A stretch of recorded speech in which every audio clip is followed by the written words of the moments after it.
Well, any more bright ideas? Give me some time. Bo, we don't have time. Time for what? All right. Well, I'm telling you, this is the only way. We have to approach Calvin Jenkins on a personal level. Well, why don't you just skip the euphemisms? You're ready to destroy this guy. Calvin, thank you very much for meeting me here. Well, it's always a pleasure to see you, Viki. Actually, I never had a chance to thank you personally for that incredibly generous donation you made at the charity wall. You were a bit busy that night, as I recall. Yeah, I was. So I hear you had lunch with Helen. Yeah. She says Bree is the spitting image of Jessica at the same age. God, I admit to shamelessly brandishing baby pictures. So what can I do for you, Viki? Calvin, I would never presume to interfere in your business, okay? But we've known each other a long time, and I would like to speak to you as a friend, okay? What is this deal about you taking over BE? So, how are we planning to approach Calvin Jenkins? Blackmail? Bankruptcy? I just think that we should point out to Mr. Jenkins that he could call unwanted attention to himself if he continues with this plan of a hostile takeover of BE. But we don't know if it's his plan. Wait a minute, what does that mean?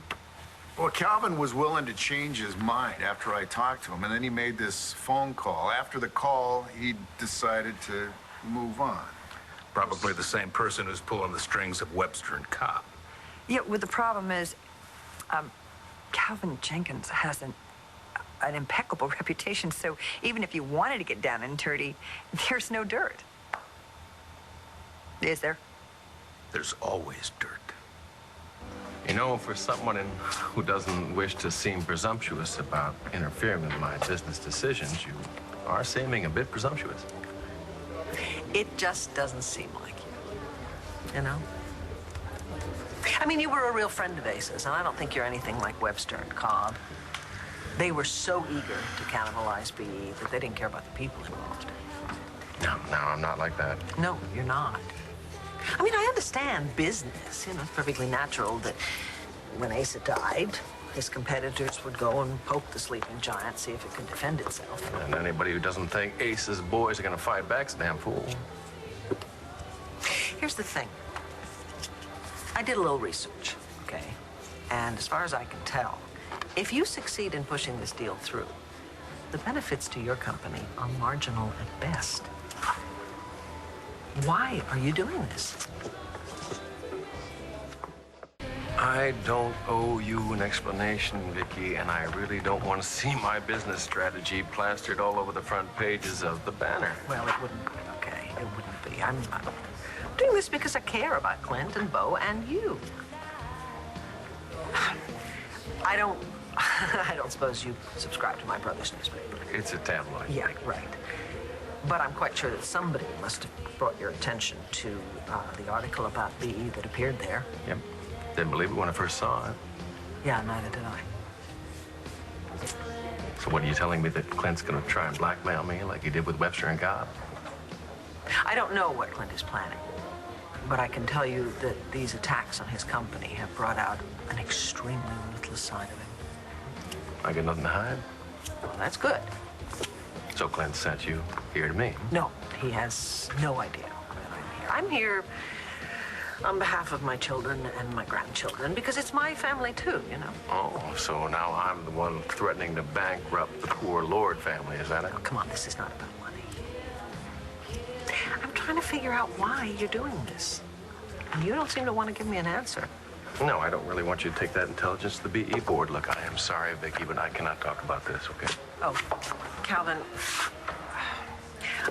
you know what? There's a place nearby where we can talk a little more privately. Please?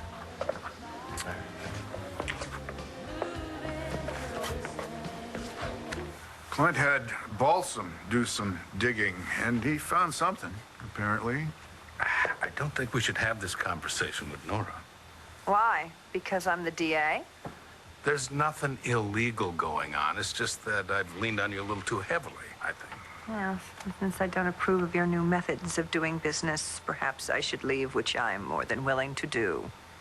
By the way, did you check with Matthew on his homework?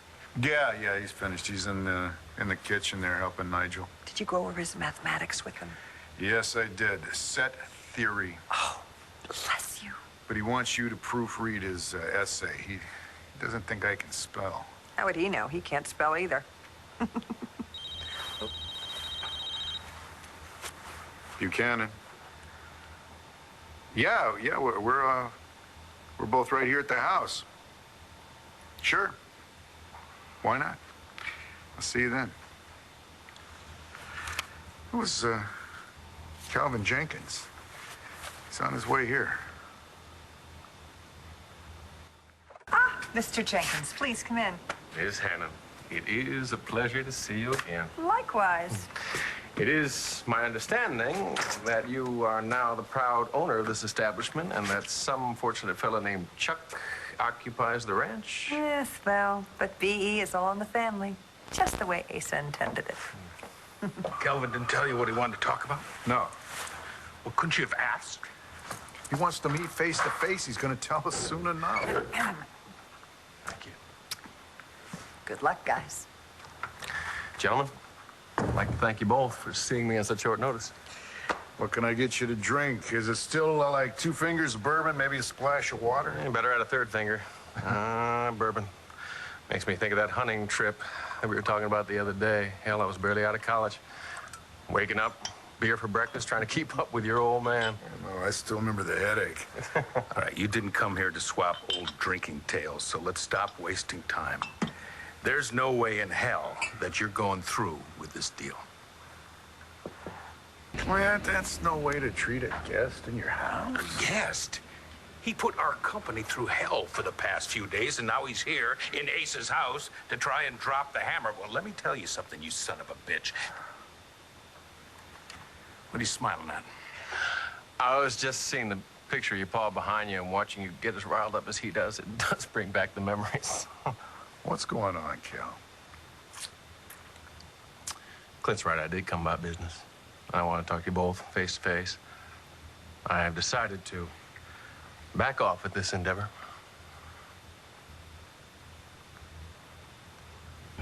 Thank God. What made you change your mind? This didn't seem like a good deal. Why not? Well, Clint, you know what Pa always said, if you look a gift horse in the mouth, you're liable to lose your nose. Yeah, I guess you're right. Well, congratulations, Bo. I guess you got through to him after all. I don't think I can take the credit. You know, Cal, I got the impression that you didn't have the option to back off. Well, yeah, a fellow always has choices, and this choice just happens to be a happy one. Gentlemen, I know my way out.